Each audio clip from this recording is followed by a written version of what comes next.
राधे राधे भक्तों, आज मैं सुनाने जा रही हूँ पौष शुक्ल पक्ष पुत्रदा एकादशी व्रत कथा। बोलो गौरी पुत्र गणेश जी की जय, विष्णु भगवान की जय। धर्मराज युधिष्ठिर कहने लगे कि हे भगवान, आपने पौष कृष्ण एकादशी अर्थात सफला एकादशी का महात्म्य बताकर बड़ी कृपा की। अब आप कृपा करके मुझे पौष माह के शुक्ल पक्ष की एकादशी के विषय में भी बताइए। इस एकादशी का क्या नाम है तथा इसके व्रत का क्या विधान है, इसकी विधि क्या है, इसका व्रत करने से किस फल की प्राप्ति होती है और उसमें कौन से देवता का पूजन किया जाता है। कृपया यह सब विधान पूर्वक कहिए।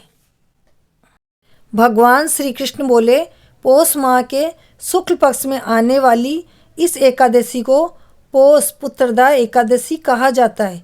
इसमें भी नारायण भगवान की पूजा की जाती है। विधि पूर्वक इस व्रत को करना चाहिए। इस चर और अचर संसार में पुत्रदा एकादशी के व्रत के समान दूसरा कोई व्रत नहीं है। इसके पुण्य से मनुष्य तपस्वी, विद्वान और लक्ष्मीमान होता है। इसकी मैं एक कथा कहता हूँ, सो तुम ध्यान पूर्वक सुनो। पौष पुत्रदा एकादशी व्रत की कथा। भद्रावती नामक नगरी में सुकेतुमान नामक एक राजा राज्य करता था। उसके कोई पुत्र नहीं था। उसकी स्त्री का नाम सव्या था। वह निपुत्री होने के कारण सदैव चिंतित रहा करती थी। राजा के पितर भी रो रो कर पिंड लिया करते थे और सोचा करते थे कि इसके बाद हमको कौन पिंड देगा। राजा को भाई बांधव, धन, हाथी, घोड़े, राज्य और मंत्री, इन सब में से किसी से भी संतोष नहीं होता था। वह सदैव यही विचार करता था कि मेरे मरने के बाद मुझको कौन पिंडदान करेगा। बिना पुत्र के पितरों और देवताओं का ऋण मैं कैसे चुका सकूंगा। जिस घर में पुत्र न हो उस घर में सदैव अंधेरा रहता है। इसलिए पुत्र उत्पत्ति के लिए प्रयत्न करना चाहिए। जिस मनुष्य ने पुत्र का मुख देखा है वह धन्य है। उसको इस लोक में यश और परलोक में शांति मिलती है, अर्थात उनके दोनों लोक सुधर जाते हैं। पूर्व जन्म के कर्म से ही इस जन्म में पुत्र, धन आदि प्राप्त होते हैं। राजा इसी प्रकार रात दिन चिंता में लगा रहता था। एक समय तो राजा ने अपने शरीर को त्याग देने का निश्चय किया, परंतु आत्मघात को महान पाप समझकर उसने ऐसा नहीं किया। एक दिन राजा ऐसा ही विचार करता हुआ अपने घोड़े पर चढ़कर वन को चल दिया तथा पक्षियों और वृक्षों को देखने लगा। उसने देखा कि वन में मृग, व्याघ्र, सुअर, सिंह, बंदर, सर्प आदि सब भ्रमण कर रहे हैं। हाथी अपने बच्चों और हथनियों के बीच घूम रहा है। इस वन में कहीं तो गीदड़ अपने कर्कश स्वर में बोल रहे हैं, कहीं उल्लू ध्वनि कर रहे हैं। वन के दृश्यों को देखकर राजा सोच विचार में लग गया। इसी प्रकार आधा दिन बीत गया।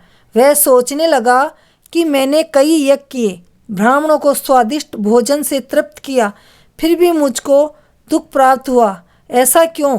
राजा प्यास के मारे अत्यंत दुखी हो गया और पानी की तलाश में इधर उधर फिरने लगा। थोड़ी दूरी पर राजा ने एक सरोवर देखा।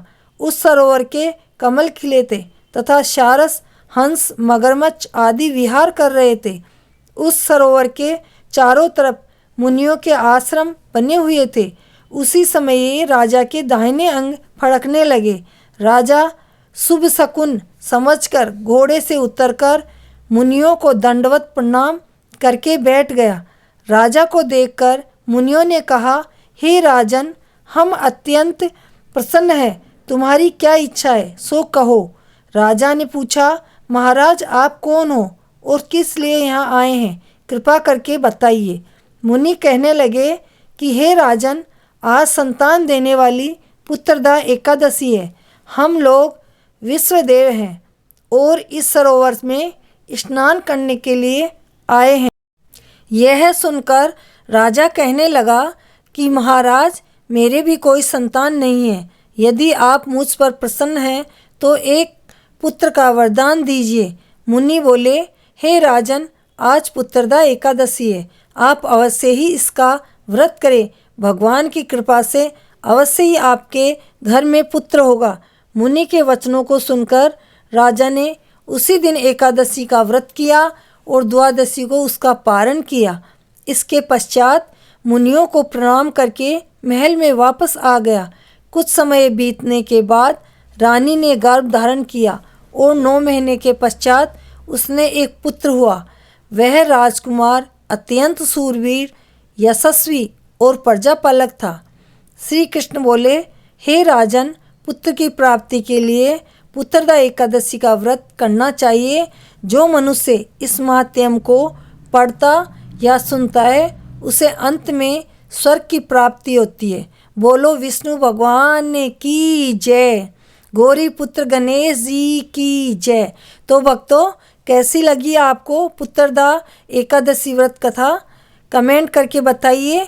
चैनल को सब्सक्राइब नहीं किया हो तो सब्सक्राइब कीजिए, लाइक कीजिए। राधे राधे।